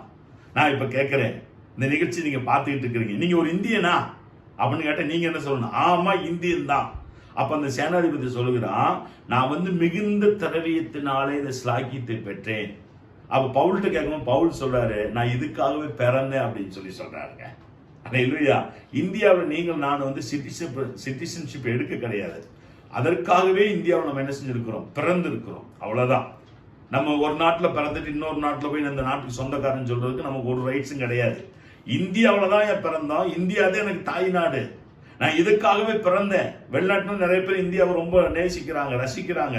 அதுக்காக அந்த சிலாக்கியம் உங்களுக்கு கிடையாது. ரசிச்சுட்டு ஊருக்கு போயிட வேண்டியதான். நீங்கள் நான் அப்படி இல்லைங்க. இந்தியாவில் இருக்கும்படி கர்த்தர் நம்மளை பிறக்க பண்ணியிருக்கிறார். பிறப்புரிமை, பெர்த்ரைட் நமக்கு இருக்குங்க. இந்தியா நம்முடைய தாய் நாடுங்க. அல்லேலூயா. இந்திய தேசத்துல கர்த்தர் நம்மளை குடியிருக்க பண்ணியிருக்கிறார். ஏனென்றால் நம் மூலமாக கர்த்தர் இந்த தேசத்துல பெரிய காரியங்களை அவர் என்ன செய்ய போறாருங்க, செய்ய போகிறான்னு சொல்லி பார்க்கிறோம். 5வதாக வாசிக்கும் போது எனக்கு ரொம்ப பிடிச்ச வசனம் வாசிக்க பார்க்கலாம். எஸ்தர் 1:1 வாசிக்க பார்க்கலாம். இந்த தேசம் முதல் எத்தியோப்பியா தேசம் வரைக்கும் உள்ள 127 நாடுகளையும் அரசாண்ட அகாஸ்வேருவின் நாட்களிலே சம்பவித்ததாவது இந்து தேசம் முதல் எத்தியோப்பியா வரைக்கும். 5வது இந்தியாவுக்குள்ள சிறப்பு என்ன தெரியுமா? இந்துங்கிற வார்த்தை பைபிள் எழுதப்படுகிறதுங்க. அல்லேலூயா. அமெரிக்கா, ஆஸ்திரேலியா, பிலிப்பைன்ஸ் அதெல்லாம் இடையில வச்ச பேருங்க. ஆனா பைபிள்ல சொல்லப்படுகிறது இந்து தேசம் முதல் எத்தியோப்பியா தேசம் வரைக்கும் 127 நாடுகளை ஆண்ட அகாஸ்வேர ராஜாவின் காலத்தில் சம்பவித்ததாவது அப்படின்னு பைபிள்ல சொல்லப்படுகிறது. எஸ்தர் 8:9 வாசிக்க பார்க்கலாம். சிவான் மாதம் என்னும் 3ஆம் மாதம் 23ஆம் தேதி ஆகிய அக்காலத்தில் தானே ராஜாவின் சம்பிரதிகள் அழைக்கப்பட்டார்கள். மொர்தெகாய் கற்பித்தபடியெல்லாம் யூதருக்கும் இந்து தேசம் முதல் எத்தியோப்பியா தேசம் மட்டுமுள்ள 127 நாடுகளில் தேசாதிபதிகளுக்கும் அதிபதிகளுக்கும் அதிகாரிகளுக்கும் அந்தந்த நாட்டில் வழங்கும் அச்சாரத்திலும் அந்தந்த ஜாதியார் பேசும் பாஷையிலும் யூதருக்கும் அவர்கள் அச்சாரத்திலும் அவர்கள் பாஷையிலும் எழுதப்பட்டது. பைபிள் வசனம் சொல்லுதுங்க, யூதர்களுக்கும் இந்து தேசம் முதல் எத்தியோப்பியா தேசம் வரைக்கும் 127 நாடுகளுடைய தேசாதிபதிகளுக்கும் அதிபதிகளுக்கும் அந்தந்த நாட்டினுடைய அச்சரத்திலும் அவர்களுடைய பாஷையிலும் கடிதம் எழுதப்பட்டதுன்னு சொல்லி பைபிள் சொல்லுகிறது. அல்லேலூயா. 5வதா பார்க்கும்போது இந்திய தேசத்தினுடைய சிறப்பம்சம் தெரியுமா? பைபிள்ல பேர் இருக்குதுங்க. கர்த்தர் நாம் மகிமைப்படுவதாக. பைபிள் அந்த பேர் இருக்கிறதுனால கர்த்தர் இந்தியாவை ரொம்ப நேசிச்சு இந்தியர்களுக்கு கர்த்தர் நிச்சயம் பரலோகத்திலேயும் ஒரு இடத்தை சில நிச்சயமாக தருவார்னு சொல்லி நான் விசுவாசிக்கிறேங்க. எனவே நம்ம நாட்டை பத்தி பேசிக்கிட்டே போலாம். முதலாவதாக நல்ல தேசம், 2வதாக சிறப்பான தேசம், 3வதாக வளம் நிறைந்த தேசம், 4வதாக நம்முடைய குடியிருப்பின் தேசம், 5வதாக பைபிள் எழுதப்பட்ட தேசம் அப்படின்னு சொல்லி நம்ம என்ன செய்கிறோம்? வாசிக்கிறோம். சோ நீங்கள் நான் 75வது சுதந்திர தினத்தை கொண்டாடும் போது இதை அப்படியே கொண்டாடிட்டே போய்விடாதபடி ஒரு கிறிஸ்தவர்கள் தேசத்துக்காக என்ன செய்ய வேண்டும் என்று சொல்லி இன்னைக்கு 5 காரியத்தை உங்களோடு கூட பேசும்படியாக விரும்புகிறேன். முதலாவதாக வேதவசனம் வாசி பார்த்தீங்கன்னா உபாகமம் 8:10 சொல்லப்படுகிறது. வாசிக்க பார்க்கலாம். உபாகமம் 8:10. ஆகையால் நீ புசித்து திருப்தி அடைந்திருக்கையில் உன் தேவனாகிய கர்த்தர் உனக்கு கொடுத்த அந்த நல்ல தேசத்துக்காக அவரை ஸ்தோத்திரிக்க கடவாய். நல்ல தேசத்துக்காக அவரை ஸ்தோத்திரிக்க கடவாய். இந்த 75வது சுதந்திர தினம் தந்து கர்த்தர் நம்ம கொடுத்திருக்கிற நல்ல இந்திய தேசத்துக்காக நம்ம எல்லாரும் ஸ்தோத்திரம் பண்ணுவோம். ஸ்தோத்திரம் பண்ணுவோம் என்ன அர்த்தங்க? முறுமுறுக்கவே கூடாது. தேவன் நம்முடைய தேசத்துக்காக சிலுவையில ரத்தம் சிந்தி இருக்கிறார். தேவன் நம்முடைய தேசத்துக்காக சிலுவையில பரிந்து பேசி இருக்கிறார். தேவன் சிலுவையில ரத்தம் சிந்த போது 121 கோடி மக்களும் தேவ சமூகத்துக்கு வர வேண்டும் என்று சொல்லி தேவன் விரும்புகிறார். ஆண்டுடைய பிள்ளைகள் இந்த சுதந்திர தினத்தன்று ஒரு தீர்மானம் எடுக்க வேண்டும். நாம் ஆளுகிற கோயம்புத்தூரையோ, நாம் ஆளுகிற தமிழ்நாட்டையோ, நாம் ஆளுகிற இந்திய தேசத்தையோ எந்த விதத்திலும் குறை சொல்லாதபடிக்கு ஸ்தோத்தரிக்க கடவாய். கர்த்தர் நம்ம கொடுத்திருக்கிற நல்ல தேசத்துக்காக அவரை ஸ்தோத்தரிக்க கடவாய். ஆண்டவரே, எங்களை அந்த தேசத்துல வச்சீங்களே, உங்களுக்கு நன்றி ஆண்டவரே. இந்த சுதந்திர தினத்தன்று உம்முடைய நாமத்தை மகிமைப்படுத்தும்படி கர்த்தரை தெரிந்து கொண்டீங்களே, உங்களுக்கு நன்றி ஆண்டவரே. சொல்லுங்க பார்க்கலாம், வாயில தந்து உமக்கு நன்றி ஆண்டவரே. அல்லேலூயா.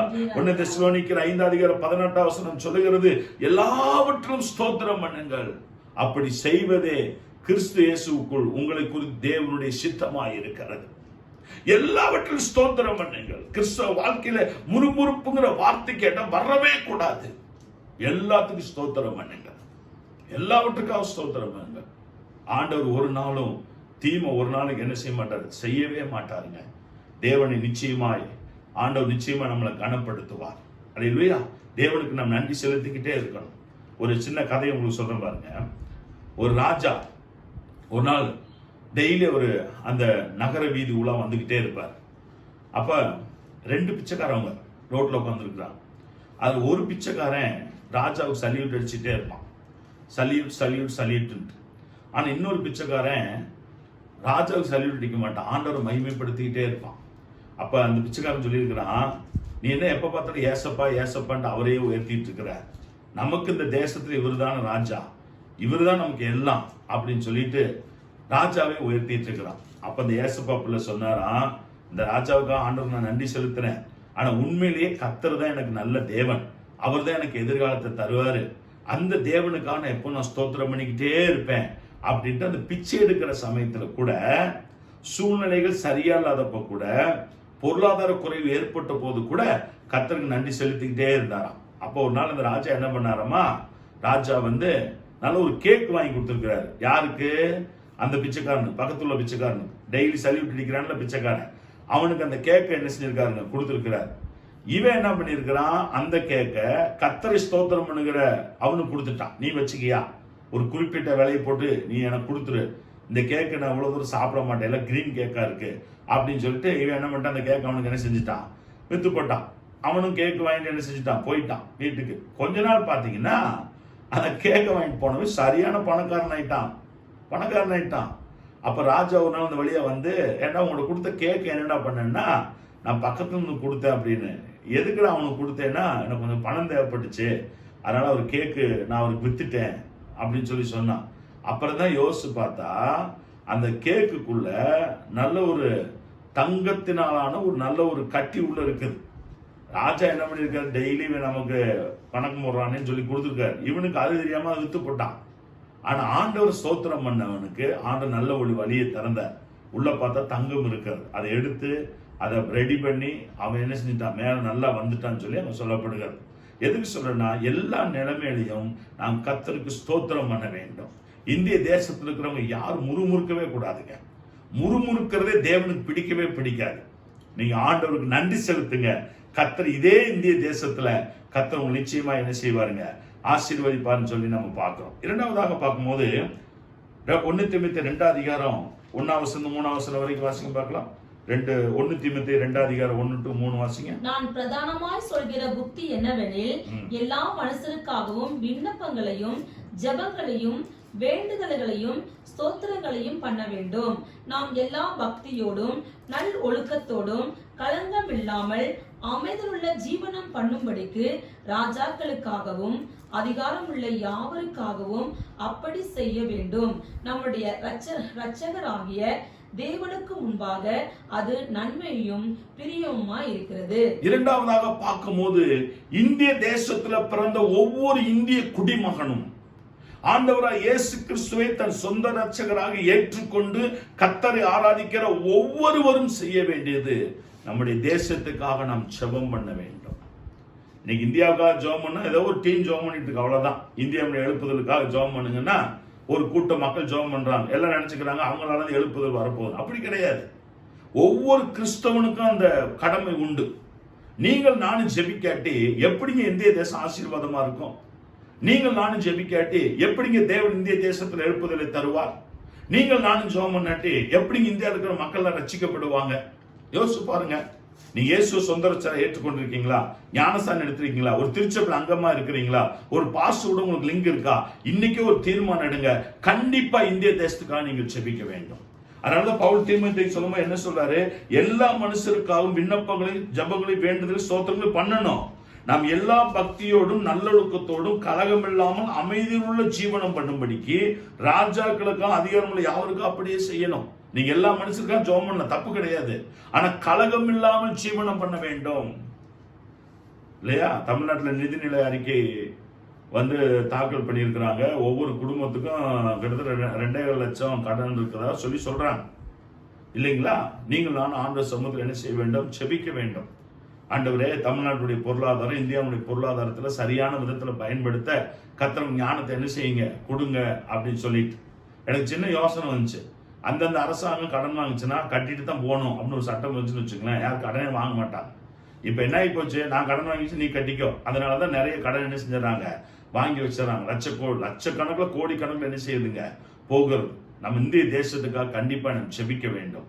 அங்க ஆண்டுடைய வசனம் அதான் சொல்கிறது, கலகம் இல்லாமல் அமைதியுள்ள ஜீவனம் பண்ணும்படிக்கு ராஜாக்களுக்கும் அதிகாரிகளுக்கு யாருக்கா என்ன செய்யணும், அப்படியே நம்ம ஜெபம் பண்ண வேண்டும். அல்லேலூயா. ஃபாதர் பாரு நிறைய பாட்டு எழுதி இருக்கிறார்.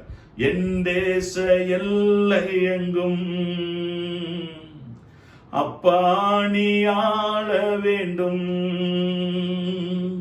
என் தேச எல்லை எங்கும் அப்பா நீ ஆள வேண்டும், வறுமை எல்லாம் மாறணும், தேசத்தின் வறுமை எல்லாம் மாறணும், வன்முறை எல்லாம் ஒழியணும், வன்முறை எல்லாம் ஒழியணும். எஜமானனே என் இயேசு ராஜனே, எஜமானனே என் இயேசு ராஜனே, எண்ணமெல்லாம் ஏக்கமெல்லாம் சித்தம் செய்வதுதானே, என் எண்ணமெல்லாம் ஏக்கமெல்லாம் சித்தம் செய்வதுதானே. எஜமானனே எஜமானனே என் இயேசு ராஜனே. அல்லேலூயா. என் தேச இல்லை எங்கெல்லாம் தேவன் ஆளுகை செய்ய வேண்டும். ஒவ்வொரு நாளும் செபிங்க. நம்ம கேட் டிவியில் ப்ரே ஃபார் இந்தியான்னு சொல்லி தொடர்ந்து நாம் நடத்தி கொண்டு வந்தோம். இப்பொழுது இந்த 40 நாட்கள் ஜெபத்தில் இந்தியாவுக்காக தமிழ்நாட்டுக்காக ஜெபம் இல்லாம எந்த ஜெபத்தையும் முடிப்பதே கிடையாது. ஏன்னா எப்ப பார்த்தாலும் இந்தியாவின் மேல ஒரு பாரம், எப்ப பார்த்தாலும் தமிழ்நாட்டு மேல ஒரு பாரம். ஆண்டவரே எங்க தமிழ்நாட்டை பாருங்க, இந்தியாவை பாருங்க. அமைதியில் உள்ள கலகம் இல்லாமல் எல்லாரும் ஜீவனம் பண்ணணும். எங்க பார்த்தாலும் போராட்டம், எங்க பார்த்தாலும் கொலை, எங்க பார்த்தாலும் பாதுகாப்பற்ற தன்மைகள், நெக்லஸ் திருடிட்டு போயிடறாங்க, கொலை பண்ணிடுறாங்க, ஆக்சிடென்ட். ஆண்டவரே அமைதியா நாங்க ஜீவனம் பண்ணணும், உதவி செய்யுங்க. ஜெபம் பண்ணுவீங்களா? நீங்க உண்மையா இந்திய குடிமகனா இருந்தா, உண்மையா ஆண்டுடைய பிள்ளைங்க இருப்பீங்கன்னா இன்னைக்கு ஒரு தீர்மானம் எடுங்க. இந்திய தேசத்துக்காக கண்டிப்பா நான் ஜெபம் பண்ணுவேன். தீர்மானம் எடுத்து ஜெபம் பண்ணுங்க. கர்த்தர் நம்ம ஜெபங்களை கேட்டு ஆண்டவர் நிச்சயம் பெரிய காரியங்களை ஆண்டவர் நிச்சயமாய் செய்வாராக. அல்லேலூயா. 3வதாக வாசிக்கும் போது ரோமர் 13:1 மட்டும் வாசிங்க. ரோமர் 13:1. ரோமர் 13:1. எந்த மனுஷனும் மேலான அதிகாரம் உள்ளவர்களுக்கு கீழ்ப்படிய கடவன் என்றார். தேவனாலே அன்றி ஒரு அதிகாரமும் இல்லை. உண்டாயிருக்கிற அதிகாரங்கள் தேவனாலே நியமிக்கப்பட்டிருக்கிறது. பாருங்க, ஆண்டவருடைய வசனம் சொல்கிறது, எந்த மனுஷனும் மேலான அதிகாரத்துக்கு கீழ்ப்படிய வேண்டும். எந்த அதிகாரமும் தேவனாலே அன்றி அது ஏற்படவே இல்லை என்று ரோமர் 13:1 நாம் தெளிவாய் வாசிக்கிறோம். மூன்றாவதாக, இந்திய தேசத்தில் இருக்கிற ஆண்டவருடைய பிள்ளைகள் சட்டத்துக்கு கீழ்ப்படிய வேண்டும். மிக முக்கியமான வார்த்தை. எங்கெல்லாம் சட்டத்தை மீறினாங்க லிஸ்ட் எடுத்து பார்த்தீங்கன்னா சில சமயம் ஆண்டவருடைய பிள்ளைகள் பெருதாங்க அங்க இருக்குது இல்லையா? கிறிஸ்தவங்கன்னாவே சட்டத்தின் முன்னே நடக்கிறவங்க தான். தமிழ்நாடு அரசு சட்டம் வர்றதுக்கு முன்னாடி, இந்திய தேச சட்டம் வர்றதுக்கு முன்னாடி கர்த்தர் நமக்கு நியாயப்பிரமாண புஸ்தகத்தை கொடுத்திருக்கிறார். நியாயப்பிரமாண புஸ்தகம்னா என்னங்க? நியாயமான முறையில் நமக்கு சட்டங்கள் இயற்றப்பட்டிருக்கிறது. ஒண்ணு உங்களுக்கு தெரியுமா? சட்டமே இந்த புஸ்தகத்தை வச்சுதான் ஃபாலோ பண்ணி இருக்கிறாங்க. இந்த புஸ்தகத்துலதான் ஆண்டவர் எந்தெந்த தவறு செஞ்சா என்னென்ன தண்டனைன்னு சொல்லி எழுதி வச்சிருக்கிறார். அப்ப சட்டம் இயற்றினவங்க கான்டாக்ட் பண்ணும்போது சில வேத அறிஞர்கள் சொல்றாங்க, அந்த பிரிட்டிஷ்காரங்க சட்டம் எழுதினது பைபிளை வச்சுதான் எழுதியிருக்கிறாங்க. ஏன்னா இந்த பைபிள் ஒரு சட்ட புஸ்தகம். அப்ப இந்த உலகத்துல ஆண்டவரை ஏற்றுக்கொண்டவங்க தான் முதலாவது சட்டத்துக்கு கீழ்ப்படிய வேண்டும். ஒரு கிறிஸ்டியன் சட்டத்துக்கு கீழ்ப்படியல அப்படின்னு சொல்லி ஒரு கெட்ட பேர் நம்ம வெளியில வாங்கிடவே கூடாது. ஆண்டவருடைய வசனம் சொல்கிறது, மேலான அதிகாரத்துக்கு நம்ம கண்டிப்பா என்ன செய்ய வேண்டும்? கீழ்ப்படிய வேண்டும் இல்லையா? மேலான அதிகாரம் சொல்லும் போது அரசாங்கத்தை வச்சு பார்க்கிறோம். அரசாங்கத்துல பல இடங்களுக்கு போகிறோம் வருகிறோம். அரசாங்கத்துல நமக்கு என்னென்ன சூழ்நிலைகளை கட்டளைகளை போடுறாங்களோ அதுக்கெல்லாம் நம்ம கண்டிப்பா என்ன செய்ய வேண்டும்? கீழ்ப்படிய வேண்டும். கொரோனா சமயத்துல வெளியே போகாதீங்க, கேளுங்க. கொரோனா சமயத்துல மாஸ்க் போடுங்க, கண்டிப்பா கீழ்ப்படியணும். கொரோனா சமயத்துல சானிடைசர் பண்ணுங்க, கண்டிப்பா கீழ்ப்படியணும். அவசியமின்றி வெளியில வராதீங்க, தமிழக முதல்வர் சொல்லுகிறார், கண்டிப்பா கீழ்ப்படியணும். அரசாங்கம் நமக்கு என்னெல்லாம் சொல்லுகிறதோ அதுக்கெல்லாம் கண்டிப்பா நம்ம என்ன செய்ய வேண்டும்? கீழ்ப்படிய வேண்டும். மூணாவது, இந்த 75வது சுதந்திர தினத்தன்று நான் சட்டத்துக்கு கீழ்ப்படிவேன் அப்படின்னு சொல்லி ஒரு தீர்மானம் என்ன செய்யுங்க? கண்டிப்பாக எடுங்க.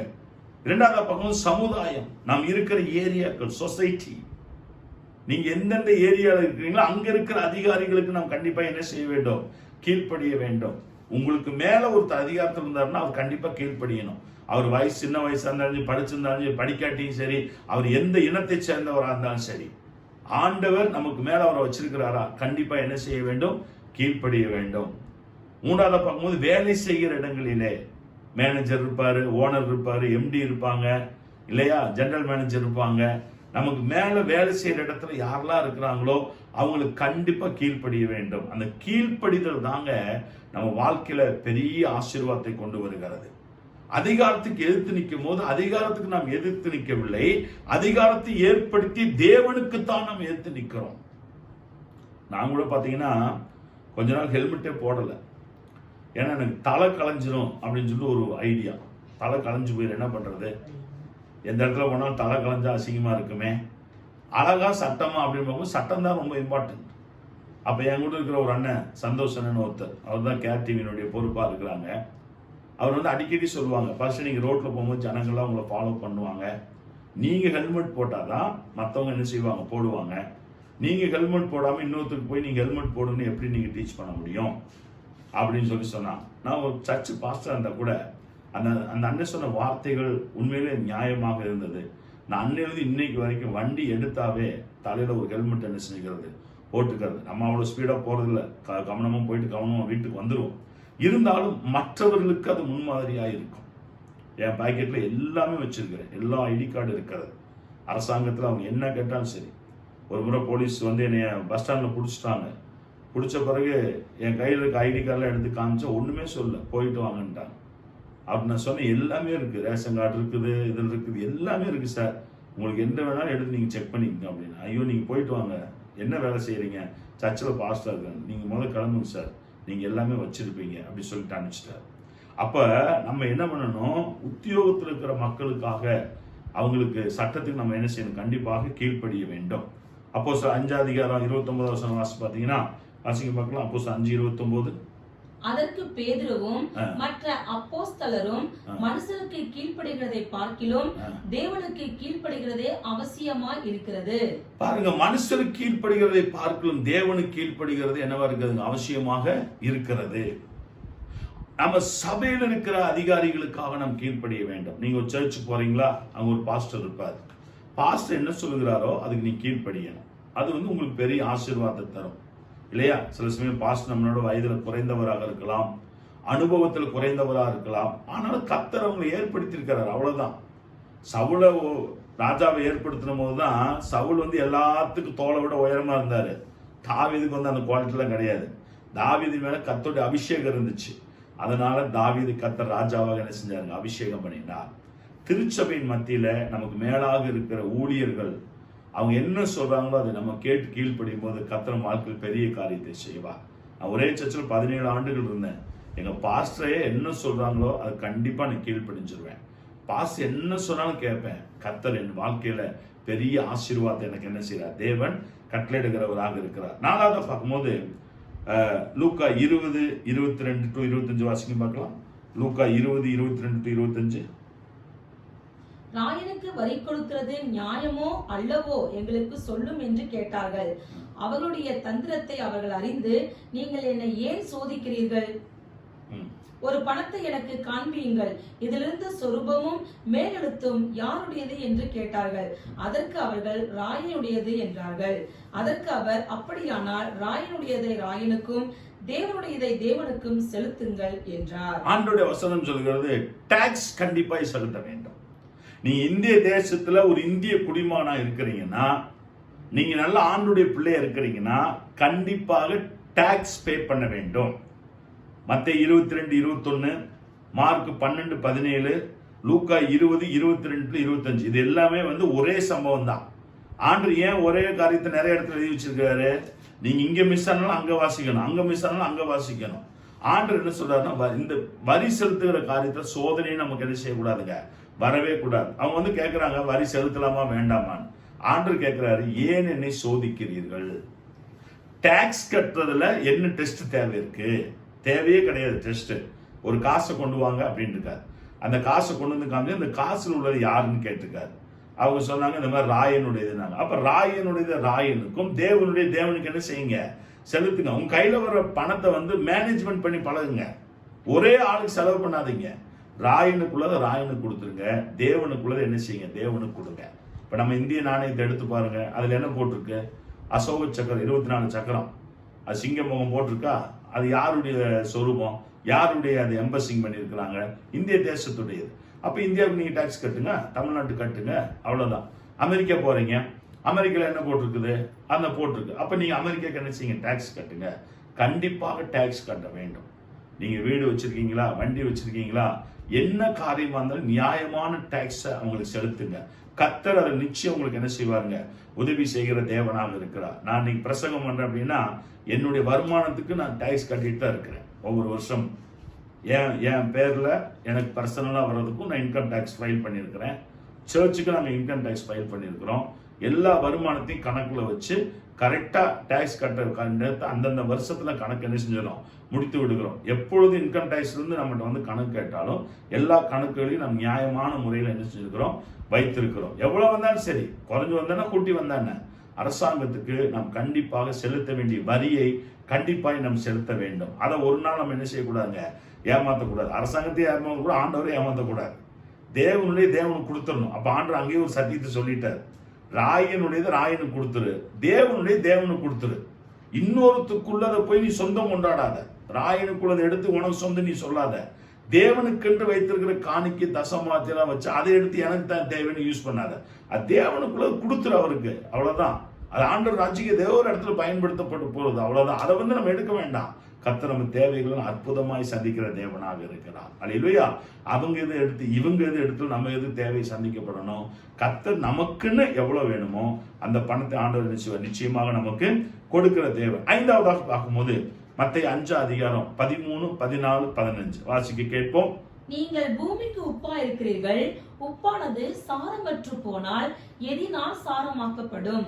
வெளியே கொட்டப்படுவதற்கும் மனுஷரால் மிதிக்கப்படுவதற்குமே ஒழிய வேறு ஒன்றுக்கும் உதவாது. நீங்கள் உலகத்துக்கு வெளிச்சமாய் இருக்கிறீர்கள். மலையின் மேல் இருக்கிற பட்டணம் மறைந்திருக்க மாட்டாது. விளக்கை கொளுத்தி மரக்காலால் மூடி வைக்காமல் விளக்கை தண்டின் மேல் வைப்பார்கள்.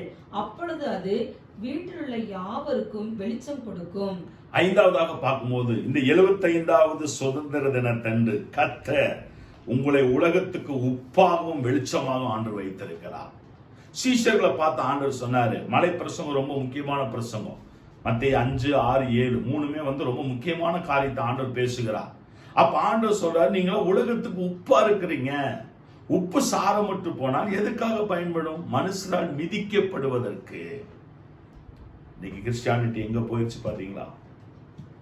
அரசாங்கம் நம்மளை கனப்படுத்துறாங்களா இல்ல நம்மளை ஒரு மாதிரி பாக்குறாங்களா? யோசிச்சு பாருங்க. ஏன்னா நீங்கள் நானும் உலகத்துக்கு உப்பாக இருக்க வேண்டும். போன வாரம் நானும் ராஜ்குமார் பாஸ் தூத்துக்குடி போயிட்டு வரும்போது, அந்த பழைய துறைமுகம் தூத்துக்குடியில் அந்த வழியை போகும்போது நிறைய உப்புக்கள் தேவையில்லாம கொட்டப்பட்டு இருந்தது. நல்ல மலைமலையா குமிச்சு வச்சிருந்தாங்க. அப்ப ராஜ்குமார் பாஸ்டர் நானும் பாஸ்டர் பேசிக்கிட்டே வந்தோம். பாத்தீங்களா பாஸ்டர், நல்ல உப்புலாம் பேக்கெட் ஆகி வீடுகளுக்கு போயிடுச்சு. இந்த உப்பெல்லாம் சும்மா வெள்ளையாத்தான் இருக்கு, பார்க்கறத வெள்ளையா இருக்குது, ஆனா அதுல சாரம் கிடையாது. சாரம் மீன்ஸ் என்னன்னா சால்ட்னஸ் கிடையாது. சால்ட்னஸ் கிடையாது. இப்ப நீங்க திடீர்னு ஒரு நல்ல தண்ணி நினைச்சு குடிக்கிறீங்க, அது பார்க்கத்தான் வெள்ளையா இருக்கும், குடிச்சு பார்த்தா தான் நல்ல தண்ணியா உப்பு தண்ணியா தெரியும்.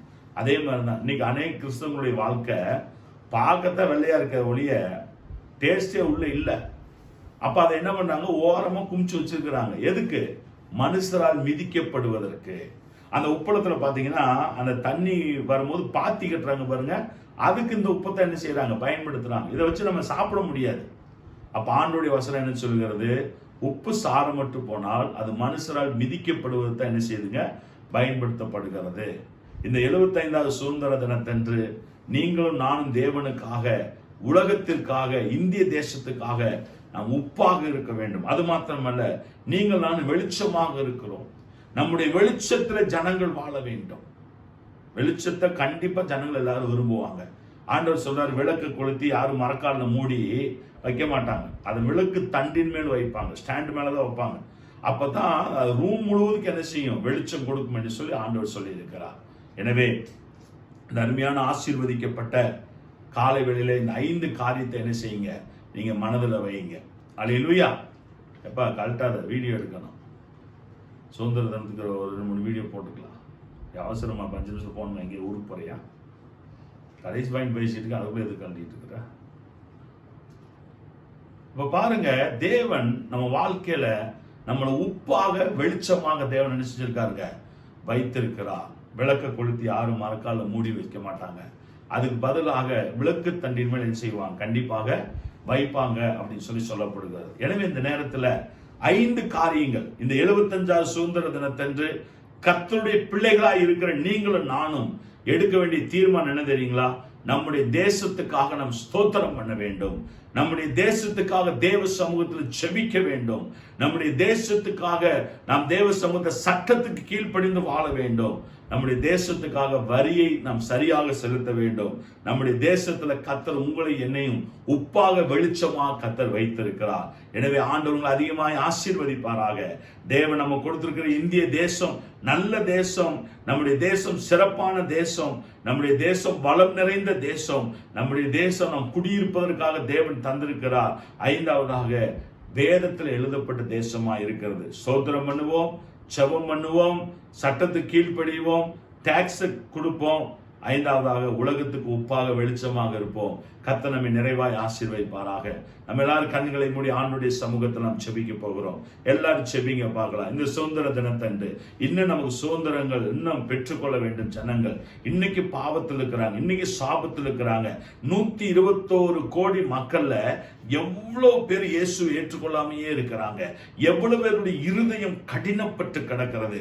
எவ்வளவு பேருடைய இருதயம் தேவனுடைய வார்த்தைக்கு கீழ்ப்படியாமல் இருக்கிறது. எத்தனை கிறிஸ்தவ மக்களே இன்னும் தேவனுக்கு கீழ்ப்படியாமல் இருக்காங்க. எத்தனை பேர் ஆண்டவரை ஏற்றுக்கொண்டாலும் இன்னைக்கு தேவனுடைய வார்த்தைக்கு கீழ்ப்படியாமல் வாழ்ந்து கொண்டிருக்கிறார்கள். இந்த நிகழ்ச்சியில இந்த ஆராதனையில கலந்து கொண்ட தேவ பிள்ளைகளே, நீங்க ஆண்டவர் சமூகத்துல செபிங்க. ஆண்டவரே, இந்த நேரத்தில் உடைய சமூகத்தில் நாங்கள் செபிக்கிறோம். கர்த்தருடைய வல்லமையை வெளிப்படுத்துவீராக என்று சொல்லி நீங்க செபிங்க. நம்ம தேசத்துக்காக ஸ்தோத்திரம் பண்ணுங்க. நம்முடைய தேசத்துக்காக தேவ சமூகத்தில் செபிங்க. நம்ம தேசத்துடைய சட்டங்களுக்கு கீழ்ப்படிந்து நீங்களும் நான் ஒரு உண்மையான இந்திய குடிமகன் என்பதை நம்முடைய வாழ்க்கையில காண்பிக்கும்படி கர்த்தர் நமக்கு நிச்சயமாய் கிருபை செய்வார். கர்த்தர் இந்த தேசத்தை ஆசீர்வதிக்கும்படியா நாம் ஜெபிக்க போகிறோம். பரிசுத்தமுள்ள நல்ல பிதாவே, இந்த அருமையான ஆசீர்வதிக்கப்பட்ட காலை வேளையில நீர் எங்களுக்கு கொடுத்த நல்ல தேசமாகி இந்திய தேசத்துக்காக ஸ்தோத்திரம்.